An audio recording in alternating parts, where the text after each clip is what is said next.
Listen to this podcast now on the Red Apple Podcast Network. Why is the middle class shrinking? Why are people facing an affordability crisis while marginalized individuals called informals grow in numbers? Join me as I travel the world, speaking with people living in invisibility, the leaders working to solve it, and uncovering the hard truths shaping our economy and daily reality. Download all of Red Apple Media's podcasts right now through your favorite podcast platform. In the squadron, they called him Bullets, but we call him Greg Kelly. Greg Kelly is on the air on the Red Apple Podcast Network. Well, it feels right. It feels just. It feels like maybe we should have done this a long time ago. I love it. I love it. It just feels to me like something has been answered after far too long. Basically, 1979, there's still things to answer for. And now we're settling scores that go back almost a half century. You know, when I see Iran get pounded like this, which the leadership, the military there, they deserve it. I think about what they put our country through over the past couple of decades, especially the Iranian hostage crisis. I mean, that's a long time to carry a grudge, but nothing has happened since. Basically, sanctions and that kind of thing, but no, we've never had a real accountability. And this is accountability, and this is, it feels good. This is what we need to be doing, and what are we doing? Central Command, as well as the Air Force, and basically everything we got has a piece of this thing. The Army, Navy, Air Force, Marines. Something like 2,000 sorties have been launched against Iran. A sortie, what is that? That's a takeoff and a landing by one of our planes, one of our aircraft, performing a mission, either dropping a bomb or managing other aircraft or just a reconnaissance, whatever the hell it is. About 2,000, maybe pushing 3,000 sorties at this point, which is not record-breaking. We've seen that before in other conflicts. The first day of the Gulf War, the first day of the major combat operations in Iraq in 2003. No one's talking about boots on the ground here, and I don't think you have to. I hope there's going to be a regime change. Actually, we've already, Hegseth said something good. This is not about regime change, but the regime has been changed. The regime certainly has been changed. Ayatollah Khamenei is dead, and we won't be seeing him no more. And for anybody who thinks that this is, President Trump, how dare he do something like this? What's he doing? This is illegal. No, it's not. He's got all this stuff. We have to be a little bit vigilant, very vigilant here. Terror cells, that kind of thing. 19 hijackers came into the country legally to wage the 9/11 attacks. A couple of million came in illegally. What could have gotten inside? I wonder. There was a mass shooting in Texas carried out by a jihadist whack job, although he had been in the country for a long time. Oh, yeah. So anybody who thinks, especially our friends on the left, listen to Hillary Clinton. Back when she was talking tough, she wanted to make Obama seem like the sleeper radical jihadist that he is, right? She kind of really wanted to push that back in when she was running against him for president. Listen to this. It's pretty wild. Hillary Clinton, 2008. Go ahead. And I want the Iranians to know that if I'm the president, we will attack Iran. Whatever stage of development they might be in their nuclear weapons program in the next 10 years, during which they might foolishly consider launching an attack on Israel, we would be able to totally obliterate them. That's a terrible thing to say, but those people who run Iran need to understand that, because that perhaps will deter them from doing something that would be reckless, foolish, and tragic. Well, how about that, huh? How about that? How do we address that? See, this is sound foreign policy, actually, in many ways. A lot of President Trump's enemies have been advocating for this kind of thing for a very long time. And he's actually doing it. He was the one with the guts to actually pull it off. So how long is this going to go? I don't know. I have a feeling it's going to be less than a week. I can't believe the United Kingdom. Hey, do me a favor. Take that from 11 minutes, okay? This is Dan Kane. I want to play that, the chairman of the Joint Chiefs. He's going to give us a pretty good lay of the land as to how this all, how this is all coming together. You compare this to, where we were in the past with the United Kingdom. Keir Starmer comes out and says, we in no way had anything to do with this mission. He's just like proudly kind of boasting about how lame he is, huh? Imminent threat. They say the threat wasn't imminent.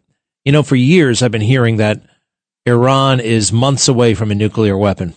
For years, that's been so it's safe to assume that at any moment they could have one. So imminent, you can't get any more imminent. You have a country whose foreign policy is death to America. You have a country who actually literally, like as a matter of governance, put a bounty on President Trump's head. A $20 million bounty, I think, for the man who kills President Trump. Iran, we still don't know, probably had something to do with the Butler assassination attempt and also the West Palm Beach assassination attempt. That's really amazing that those who tried to kill President Trump are now dead themselves, it looks like to me. Let's see, what else do we have? Immunity. President Trump advocating immunity for the Revolutionary Council officers. That is a very smart thing to do. We weren't that kind to the Republican Guard in Iraq. Now, why should we be kind with any of these people? Well, you got to be realistic. We don't want to create an insurgency, and that's what we did in Iraq. We created one. That dimwit pretty boy, his name was Paul Bremer. Anybody remember that? He was that guy. Guy has been to America and he'd been to Holland, and they put him in charge of Iraq, in part because nobody else really wanted the job. Let's see here. The Children's Hospital, don't fall for that. All right? Don't fall for that. I think that's a propaganda job. I'd like to know a little bit more about what we destroyed. And actually, why don't we go right to Dan Kane, the 4-star general? It's interesting. There was a time he was not even in the military. He joined the military and then he left the military. And President Trump promoted him, brought him back to active duty, promoted him to 4-star general and chairman of the Joint Chiefs of Staff, chief advisor to the president. When I think of advisor, I think of like one guy with a briefing book, but it's who prepares that briefing book. And about a couple of thousand people are involved in that. So he runs the Joint Staff, which is a huge kind of planning apparatus. And they pick targets, they pick contingency plans, they run all kinds of scenarios, what if scenarios, and he seems like a very solid kind of military man to me. I like him. You ready? Let's go. Briefing will discuss the preparation, the planning, setting the force, the early operations, and how we're assessing the progress thus far. So let's get started. On Saturday, 28 February, at 01:15 Eastern Standard Time, 9:45 a.m. local Tehran time, on the orders of the President of the United States, U.S. Central Command, under the command of United States Navy Admiral Brad Cooper, commenced Operation Epic Fury. As I said, I'm going to walk you through the initial phases of the operation, but first I want to express my deep condolences and the condolences of the Joint Force to the Department of War personnel killed and wounded in actions thus far. As the Secretary said, they're heroes and represent the best of our nation has to offer. They're true examples of what selfless service means. Our deepest and heartfelt condolences are with their families, their friends, and their units. We grieve with you, and we will never forget you. Additionally, I stand here before you today grateful for each service member, planner, logistician, operator across our joint force. For our Department of War civilians, our intelligence community teammates, our interagency teammates who continue to stand in harm's way alongside us. I am proud of all of you as you take the fight to the enemy, and we are the best in the world at integrating, period. I want to extend my personal gratitude to the dedicated commanders and senior enlisted leaders and the enlisted members of the Joint Force who are fighting this fight across the CENTCOM AOR. In addition to Admiral Cooper and Fleet Master Chief Compton, I want to highlight a few today. U.S. Army Central Command Commander Lieutenant General Pat Frank, who, along with his team, are fighting the counter-missile and counter-drone fight. United States Navy Central Command Commander Vice Admiral Kurt Renshaw and his team, who are engaged with the Iranian Navy and projecting American naval combat power from the seas. And United States Air Force Central Command Commander Lieutenant General Derek France and his leadership team, who are crushing Iranian targets from the air. I want to highlight the support to the CENTCOM fight from other combatant commands who are directly involved with this effort, to include U.S. Spacecom, U.S. Cybercom, and U.S. UCOM. I also want to specifically call out United States Transportation Command and U.S. STRATCOM for their contributions to this fight. We cannot project American combat power at the time and place of our choosing without both. And finally, I want to express how deeply thankful I am for the continued service and sacrifice of the entire Joint Force and their families. Their unwavering commitment and dedication are the cornerstones of this effort. So let me start with a few details. First, to be clear, as the Secretary said, this is not a single overnight operation. The military objectives that CENTCOM and the Joint Force have been tasked with will take some time to achieve, and in some cases will be difficult and gritty work. We expect to take additional losses, and as always, we will work to minimize U.S. losses. But as the Secretary said, this is major combat operations. So let me talk about the preparation and the planning. On February 28th, the full strength of America's armed forces came together in a unified purpose against a capable and determined adversary. The United States Army, Navy, Marine Corps, Air Force, Space Force, Coast Guard, and our reserve components integrated across our combatant commands and began coordinated operations with the Israeli armed forces of an unprecedented scale.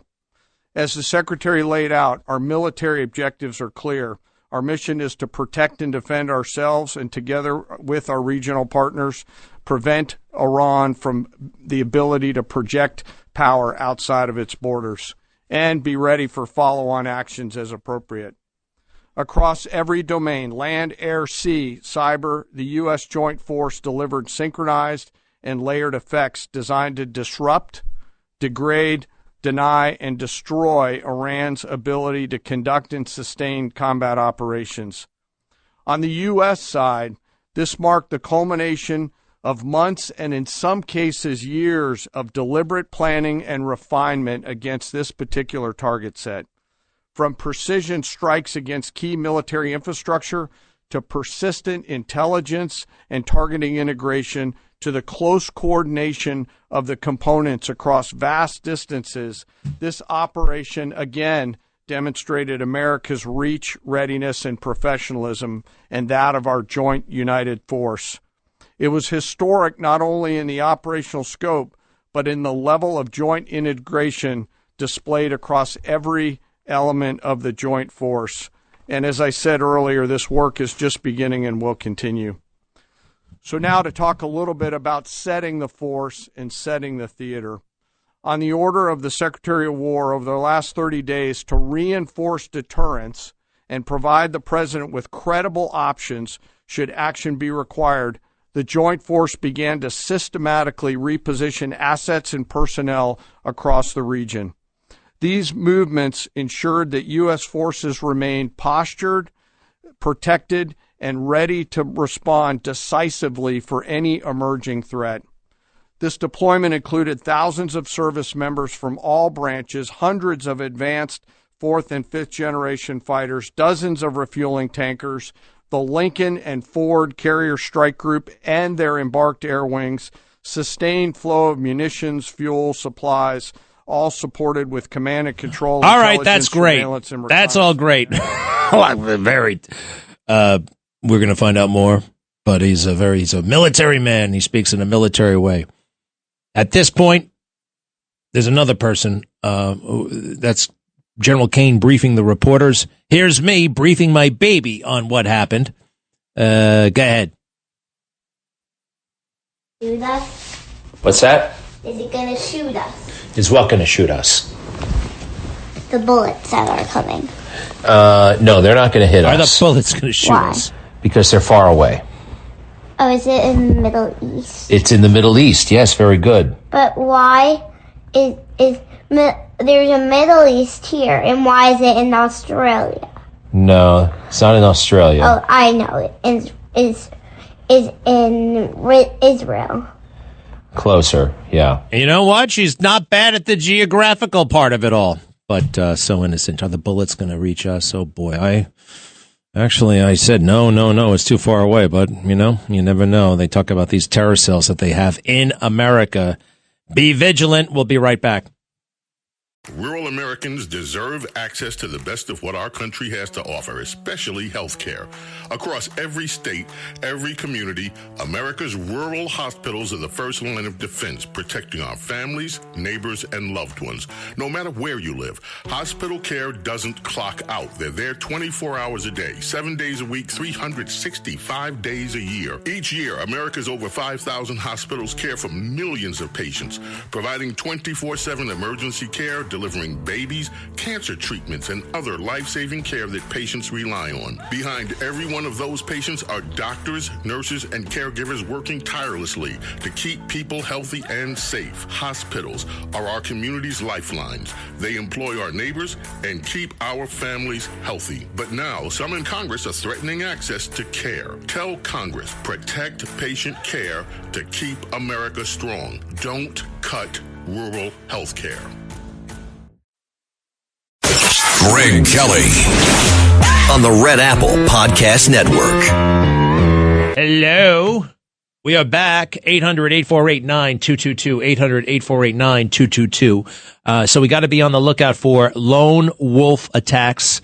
That's one guy kind of self-mobilizing, saying, okay, I know that this is what the Grand Ayatollah would have wanted me to do. So they grab a gun and they do whatever damage they can. It looks like we've already seen one of these in Texas. That could go beyond. DHS, Department of Homeland Security, has actually put out a memo saying, yeah, this could happen. We think it's going to happen, and it looks like it's happening. So watch out, all right? Law enforcement, federal, state, local, everybody kind of on high alert here. Now, who is this guy? Who the hell is this guy? The United Nations. They've got something to say here. The United Nations is almost always an anti-American kind of situation. However, right now it's the Israeli ambassador to the United Nations speaking, and we like this guy. And if we can, I want to pump up the volume as our key ally in the world who's helping us in this mission. Remain calm, focused, and cool while executing under fire. Hey, hold on a second. I hear two voices. Yeah, let me just hear this guy. Our objectives are clear. No nuclear weapon, no ballistic missile threat, destroy their navy, and crush the regime's proxy network. We are hitting decisively, surgically, without apology. As we dismantle the regime, the Iranian leadership is lashing out in desperation. Over the past few days, missiles have been fired at Israel, most of them, but also the UAE, Saudi Arabia, Bahrain, Qatar, Oman, Kuwait, Iraq, Syria, Jordan, and even on European soil in Cyprus. This is not strategy. It is panic. It is desperate. They hit Cyprus? I just went on vacation there. What the hell are they picking on Cyprus for? He also has a picture of some of the children who have been killed in Israel. Cyprus? Leave them the hell out of it. All right, we'll be right back. 800-8489-222. 800-8489-222.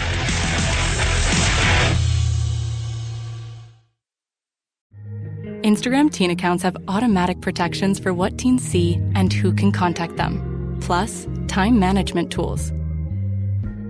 And Instagram will continue adding built-in safety features to help create age-appropriate experiences.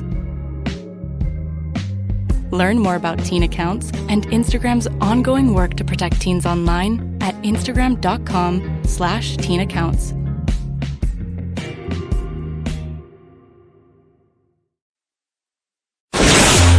Greg Kelly, entertaining and informative on the Red Apple Podcast Network. All right. What do we think, huh? I think it had to be done. I think I'm totally cool with it. I think we're going to be out of there pretty soon. Now, bad things happen in war, bad things no matter what. Even if it's a perfect war, perfect justification, something bad is going to happen. And sometimes, well, actually, every single war that has ever happened involves friendly fire. Good guys shooting down fellow good guys. And Kuwait is a very strong ally of America. I lived in Kuwait for about 2 weeks, 3 weeks, stayed in Kuwait, maybe I should say, back when I was in the military and also as a journalist in 2003, waiting for the Iraq war to start. Stayed at the, what's that? Yeah, Kuwaiti, the Meridian. Oh, beautiful hotel. Beautiful place, very modern, very nice. But that's where we lost 3 guys. I don't know what they were doing. I think they may have been asleep. And then 3 F-15s shot down, but all of them made it out alive.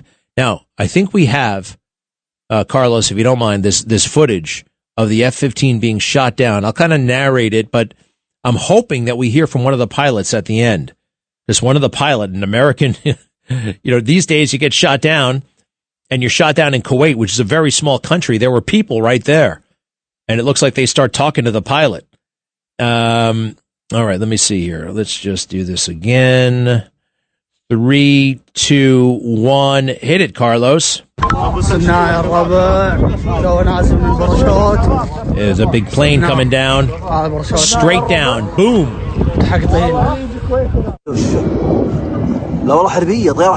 And another one coming straight down.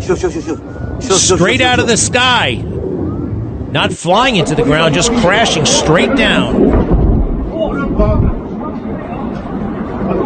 Big fire coming out of the back.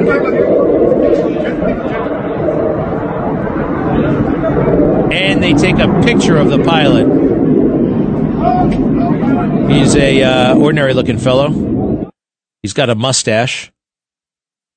At one point, it looks like he has his hands up. Just to be safe, I don't know what neighborhood this is. He put his hands up. He's got all of his flight gear on. Doesn't look like he's injured. He is wearing a mustache. And you know what is interesting about that? A lot of us did that. Not me, but a lot of the guys did that. They would either shave their heads. Hey, what the hell? We're on a ship for 6 months. Let's shave our heads. Oh, hey, that's cool. Do me a favor. Take it from the top one more time. Now I see they're actually, the guy is right there with his parachute. He's right there. He just landed. Go ahead. 3, 2, 1, go. They're just taking his picture. No one's walking up to him. They can't believe it. His big parachute is right there. It's like, all right, stop. So the first image you see is a pilot with all of his flight gear on, including his helmet, and he's just unstrapping from his parachute. It looks like it's just outside the airport fence, and then these big F-15s. Now, these F-15s probably took off from Kuwait. We have a huge air base there. I have taken off and landed from that air base many times. There's a range that we would normally practice in called the Udari Range. Kuwait is a great place to fly because Kuwait City is, that's densely populated, but the rest of the country is kind of like wide open, and you have free reign. Just don't go into Saudi Arabia. That's a very easy thing to do if you're going. It's like a little box. You keep got to turn. You got to keep making turns so you stay in the country. That's wild. He's safe and sound. All right, but this is going to happen. I heard people on CNN. This is a terrible. This is the worst thing. This shows a lack of training and a lack of coordination. No, it just shows that things aren't perfect. Things are not perfect. And there's something called the fog of war, and they've got all kinds of missiles and drones coming inbound, and they mistook these planes for bad guys. These things happen. And it'll happen again. You can count on it. Let's see, what else do we have here? We already did. Can we pick up? I want to see if General Kane gets into the nitty-gritty. The nitty-gritty, the numbers. I'm very interested in how many sorties. I want the exact number. General Kane is very mild-mannered and and very good. He knows this stuff, and this is an air campaign. I'm actually very happy that he's there. Sometimes you have a Marine general who's not a pilot, calling the shots. He has real expertise in what's happening here. You ready? Go ahead. Pick it up, please. Surprise. This operation was highly classified so that at H hour, the enemy would see one thing: speed, surprise, and violence of action. The first movers were U.S. Cybercom and U.S. Spacecom, layering non-kinetic effects, disrupting and degrading and blinding Iran's ability to see, communicate, and respond. At H hour, the beginning of major combat operations, 01:15 local Eastern Daylight Time, 9:45 local AM Tehran time, as dawn crept up across the Central Command AOR, the skies surged to life. More than 100 aircraft launched from land, sea, fighters, tankers, airborne early warning, electronic attack, bombers from the States, and unmanned platforms, forming a single synchronized wave. Stop for a second. You hear that one thing he said? Bombers from the States. That means B-2. B-2 bombers that launched from Missouri all the way over to Iran and back. What? Say it again, Carlos. You mean the B-2 from last time? Yeah, the B-2 stealth bombers. We keep those in America. Every now and then we keep them in Diego Garcia. In fact, they may have landed, but they can make the trip all the way there and all the way back. It's not that big a deal, actually. They train for this all the time. It's not a record. We dropped on Afghanistan. Imagine that. Imagine going to work if you're a pilot. You take off from Missouri. You fly all the way to Afghanistan. You drop a bomb and you come back to Missouri. You can go to Walmart on your way home. Pick it up with General Dan Raisin Kane. Based on their trigger event conducted by the Israeli Defense Forces, enabled by the U.S. intelligence community. The first shooters at sea were Tomahawks unleashed by the United States Navy, closed in on Iranian naval forces, and began to conduct strikes across the southern flank in Iran. On the ground, forces fired precision standoff weapons, measured, deliberate, precise, and lethal. This was a massive, overwhelming attack across all domains of warfare, striking more than 1,000 targets in the first 24 hours. We are now roughly 57 hours into the operation. In the initial phase, CENTCOM's focus was systematic targeting of Iranians' command and control infrastructure, naval forces, ballistic missile sites, and intelligence infrastructure designed to daze and confuse them.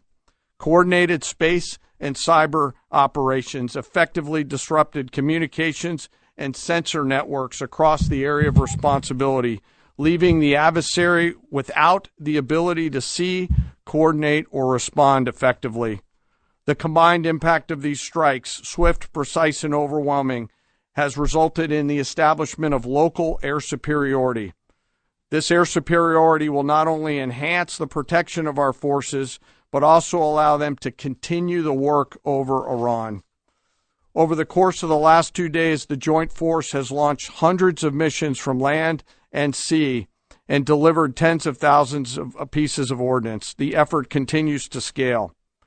This included American B-2 bombers, which again, similar to Midnight Hammer, flew a 37-hour round-trip sortie from the continental United States, dropping precision, penetrating munitions on Iranian underground facilities across the southern flank and slightly deeper. Additionally, Israel has separately executed hundreds of sorties against hundreds of targets. Beyond Air Force and Navy aircraft strike packages, coordinated salvos of precision standoff weapons from across the region have neutralized hundreds of pre-planned targets.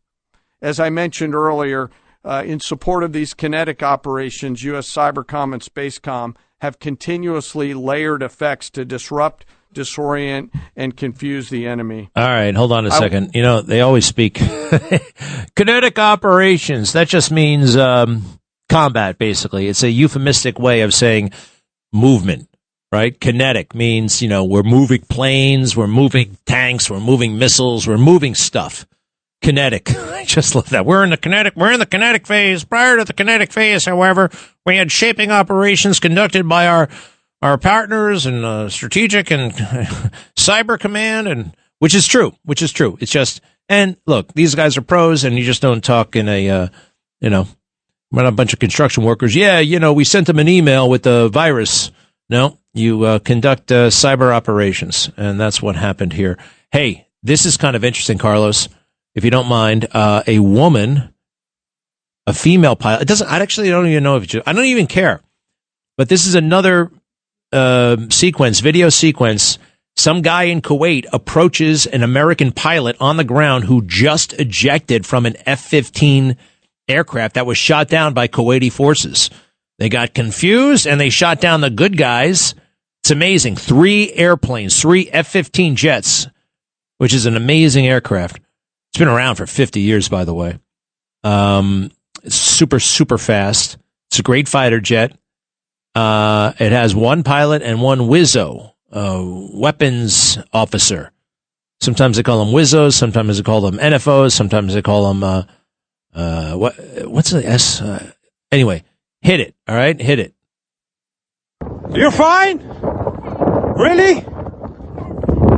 You need something to help you? No problem. You're safe. You're safe.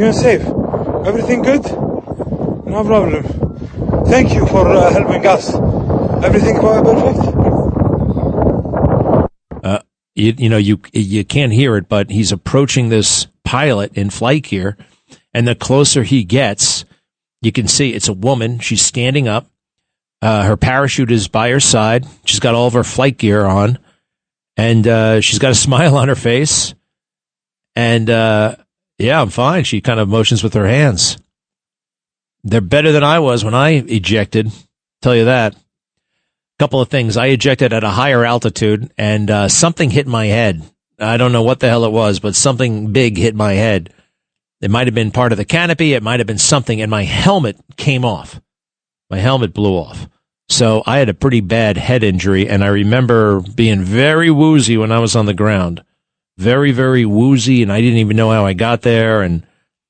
But boy, oh boy, this is taking me back. Well, I'm glad that she's okay, and all the other ones are okay as well. Don't let anybody tell you that this is a crisis or anything like that. This is under control. These things happen in war. We got enough planes. We got enough missiles. Now, I didn't want to do this, but Mark Kelly, gosh, I used to think this guy was so cool. Astronaut, Kelly, all that stuff. I thought, man, this guy's great. But he's not great. He's a boob. And he can't shut up about, okay, you were in the military. That doesn't mean much anymore. It doesn't. I'm sorry. In terms of like, you were in the military, therefore this mission is good or this mission is bad. It means one day, at one time, you did a nice job, a nice thing for the country. Carlos, if you don't mind. But that doesn't count. That doesn't mean anything today. I hate the phrase, thank you for your service, because quite frankly, nobody really means anything by it.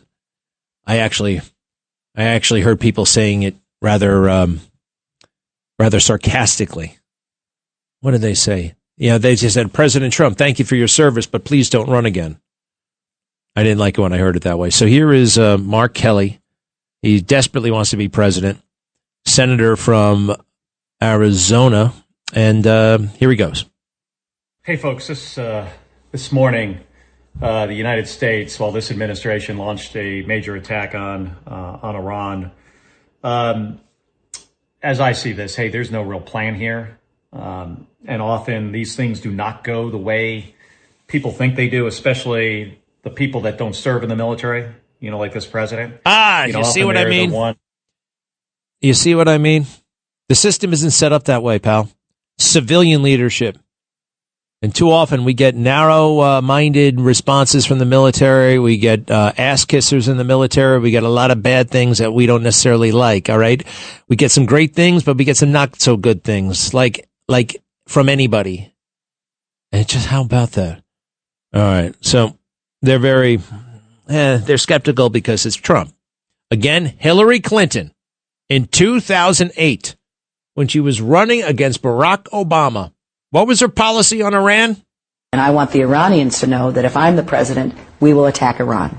whatever stage of development they might be in their nuclear weapons program in the next 10 years, during which they might foolishly consider launching an attack on Israel, we would be able to totally obliterate them. That's a terrible thing to say, but those people who run Iran need to understand that, because that perhaps will deter them from doing something that would be reckless, foolish, and tragic. That was, 18 years ago. 18 years ago. Yeah, 2008, when she was running, that George W. Bush was president.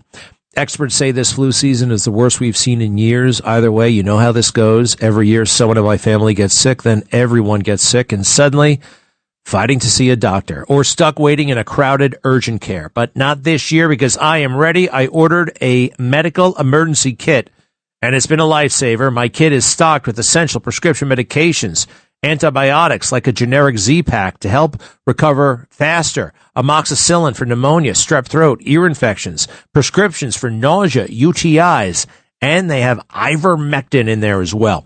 It's simple. Match your symptoms in the guidebook or call the telemedicine doctor standing by.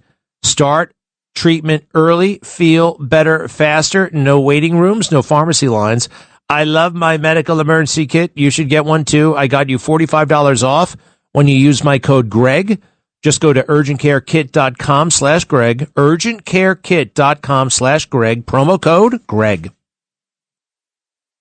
Greg Kelly, entertaining and informative on the Red Apple Podcast Network. Well, we're back. You know, we don't have too many videos from the war zone, quite frankly. I've seen a few here and there, cell phone videos, but not like previous big-time combat operations. I got a glimpse here and there, but I'm looking at Tel Aviv, which looks alive and well right now, which we want it that way. So, all right, we'll probably see more later. I saw plenty over the weekend taking out that great big presidential, not the palace. We skipped the palace, but we hit him where Khamenei lives. Khamenei, not to be confused with Khomeini. I'm joined now by Joe Hathaway. He's running as a Republican for Congress in New Jersey. And remember Mikey Sherrill? She's the governor now. Great. But there's a great big opening in Congress. And personally, I hope you win, Joe. How's it going? Good, Greg. Good to be back. Thanks for having me. JoeHathawayForCongress.com, right? That's right. So, Joe, when is the election? The general election for the special is Thursday, April 16th. It's a weird date. It's weird timing, but it's critically important. Wait, not only is it April, it's a Thursday? It's a Thursday. I know. I don't know what kind of shenanigans are going on. I have a feeling that's not done to help you. There's a Democrat governor. There's a Democrat you're replacing. Yeah, they want to keep this thing Democratic. You want it to go Republican. Tell us what kind of congressman you would be. Well, listen, it's about how we've run this race from the beginning. It's the same kind of guy I've been as a mayor at the local level, right? Fixing problems, knowing the issues we face in New Jersey, and being a common sense, practical leader, an independent leader who's going to fix them. That's what it's about at the end of the day. That's what voters want. They don't want radical ideology. They don't want someone who's going to stand up and shout and talk about things. They want someone who's going to do things. That's what I've done as a mayor. That's what I'll do as a congressman. Mayor of what town? Randolph. I've heard of Randolph. Tell us a little bit about the person you're running against. Yeah, well, listen, I like to say that the Democrats in NJ11 didn't select any old Democrat as their nominee. They picked a radical, anti-law enforcement, anti-Semitic socialist as their nominee, carved right out of the Zohran Mamdani playbook, right out of the AOC playbook. She got her endorsement. And quite frankly, she's completely out of touch with this district. This district's values are not aligned with that side of the party. Voters will choose common sense every time. So, New Jersey 11, right? That's right. What is, there are some people who don't even know what congressional district they live in, and I don't know what number mine is, come to think of it. What does that encompass? What area? Well, and they get carved up all the time too, so it's hard. You got to be paying attention to know where you're at. But NJ11 is it's about the eastern half of Morris County. It's a little sliver of Passaic County, just 4 municipalities in Passaic. And then about 40% of the district is Essex County. So that's the western part of Essex County. Goes all the way as far east as about Belleville and all the way west out by me out in Randolph. Okay, so if you live there, get involved. Thursday, April 16th. That's correct. All right. Now, and by the way, it has huge national implications. 26 is a big year, midterms. Tell us a little bit more about why why this is so important in that respect. Sure, Greg. Well, listen, it's critical. Not only have we not had a Republican in Congress in the last 8 years, but this race is big for Republicans across our entire state and across the country because, like you said, we have a 1-seat majority. We got to win. Joe Hathaway, stay with us. Thanks for listening to The Greg Kelly Show. You can hear The Greg Kelly Show weekdays at 12:15 on 77 WABC. If you like the podcast, share it with your friends and listen anytime at WABCRadio.com and download the WABC Radio app. Hit that subscribe button on all major podcast platforms. Plus, follow WABC on social on Instagram, TikTok, Facebook, and X. See you next time for a new episode so you never have to wonder. What the heck is going on here? Rural Americans deserve access to the best of what our country has to offer, especially health care. Across every state, every community, America's rural hospitals are the first line of defense, protecting our families, neighbors, and loved ones. No matter where you live, hospital care doesn't clock out. They're there 24 hours a day, 7 days a week, 365 days a year. Each year, America's over 5,000 hospitals care for millions of patients, providing 24/7 emergency care, delivering babies, cancer treatments, and other life-saving care that patients rely on. Behind every one of those patients are doctors, nurses, and caregivers working tirelessly to keep people healthy and safe. Hospitals are our community's lifelines. They employ our neighbors and keep our families healthy. But now, some in Congress are threatening access to care. Tell Congress, protect patient care to keep America strong. Don't cut rural health care.